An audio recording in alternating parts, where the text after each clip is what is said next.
Tranga-piarahamonina kosa ary teratany Sinoa mivady no nisy namono tamin'ny fomba feno bibiny ny fahenina ambin'ny folo ny volana martsa lasa tao amina trano fandraisam-bahiny iray lehibe fantatra rehefa teratany Sinoa ihany no navanana ny loza antsoina hoe Jian Shaowei no tompon'antoka tao anatin'ity famonoana feno bibina ity avy hatrany moa dia namoahana didy fampisamborana ity farany ary ny antso amin'ny fifanomezana tanany rehetra ny brigady misahana ny elika bevavy tsy anosy.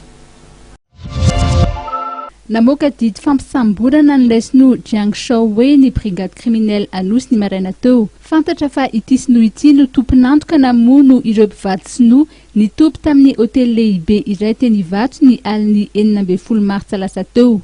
Tsy fantatra mazava moa ny antony famonoana izao. Raha ny fanazavan'ny tompona andraikitra dia novonoina tamin'ny fomba feno bibina ireto Sinoa mivady ireto ka nandositra ilay nahavanondoza. Didy fampisamborana ilay teratany Sinoa antsoina hoe Jiang Shaowei izay ahina ho nahafaty ireo mpivady teratany Sinoa hitafaty teny amin'ny hôtely lehibe iray teny Ivato ny aliny 12 mars.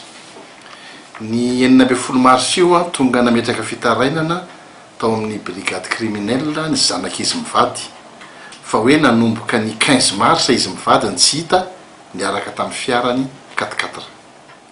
Rehefa nanao fanadihadiana ny polisy brigade criminelle dia fantatra fa hoe nandalo teny amin'ny hôtely lehibe iray teny Ivato izy mivady ka ity Sinoa teratany Sinoa antsoina hoe Jiang Shaowei no nanofan'ny efitrano ny toerana izy mivady.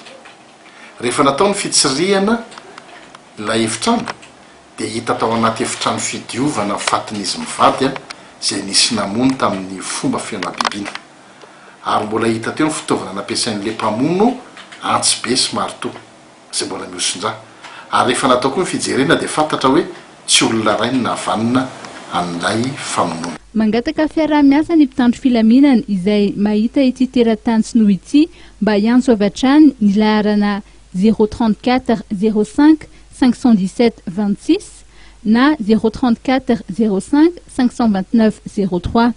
Ho an'izay tratra mampiantrano an'ity Sinoa ity kosa dia heverina fa toy ny prêtre kombakomba.